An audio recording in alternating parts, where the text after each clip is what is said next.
juróom-ñaar yëpp ci loolu la ñu léegi dañ ko exposé noonu parce que gàllankoor yi gis noonu ñii ñëw daara ji di fa fajin si ñoo ko tekki ëpp na nii de dañ fay sumi oto attanu ko mais lii dañ ko exposé pour que di wan nit ñi li nga xam ne mooy seen i gàllankoor parce que affaire gàllaaj ñun xam nañ ne am na mais gàllaaj lu mu tuuti tuuti jinne moo koy alimenté loolu lañu war a xam soo déggee diw gàllaajam toll nii mooy jinne bi àndoon ak gàllaaj bi moom moo dem mooy waral ni li diw di gàllaajam toll na te buy dem wala du la tàgg te boo ko yoree yaa ngi dégg boo xamoon sa bopp dëgg-dëgg waroo sax julli ndax lu waroo julli mooy sukkandikuwuloo ci yàlla te da ngay wax ak yàlla loo xam ne du dëgg ndax da ngay jàkkaarloo sa borom naan ko iyyaaka na'budu yow rek la ñuy jaamu wa iyyaaka nasta'iin yow rek la ñuy sàkku ndimbal kon nag ihdina siraatal mustaqim nga teg ñu ci yoonu siraatal mustaqim te yow li nga wax yàlla amul parce que yaa ngi yor ay bagage su jinne affaire gàllaaj yi ngay gis ni ku la ko gën a bëgg bis boo doon dem Màkka tey du koy tekki yow boo demee kon lu lay at boo demee hôpital dañ koy dindi boo amee jafe-jafe ex police dañ koy tekki mais kon naka lay régler problème te moom bu dem police bu dem hôpital du ànd ak yow tukki kon boo amee jàmm rek nga koy takk kon mbir mi ay nelaw a ngi ci biir kon ay nelaw a ngi ci biir waaye nag kenn du ni gàllaaj amul ndax ci diggante bi nga koy takkee noonu am na lu la ci mën a nax ndax yenn saa dañ naan la boo takkee gàllaaj gi bu la jamee paaka dugg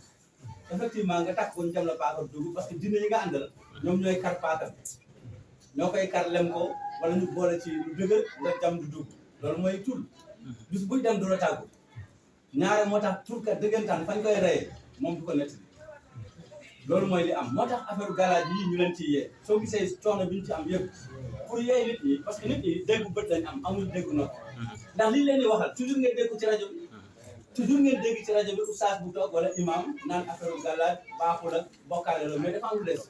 parce que dafa am koo xam ni pour nga tàggale ko ak gàllaajam day xaw a jafe xam nga tax da ngay gis koo xam ni day jàng ba pare def formation wër liggéey ba sonn du ko am ko la ni yow kat kaa ma yóbbu la bu def sàngam ñu sangat la takkal la dara wala defaral la daal boo demee góor googu bu la defaral la rek di nga am liggéey nga jóge fa dem effectivement ñu sangat la takkal la benn mbir ne la demal bu def sàngam uti fa liggéey nga egg rek jël la xam nga ku mel noonu soo ñëwee ne ko gàllaaj baaxul du la mën a dégg waaw du la mën a dégg te fekk seytaane yi jinne yi ñoo la récupéré parce que ñoom ñooy séddale ñoo ëpp ci ñuy séddale ci jamono bi ñu toll nii jëm ci wàllu wërsëg ndax nit ñi ñoom la ñu gën a jox jër nit ñi yemuñ ci ñaan yàlla bi rek kay pexe lañ nekk loolu moo tax ñu leen di yee ci wàllu gàllaaj yi ngay gis ni gàllaaj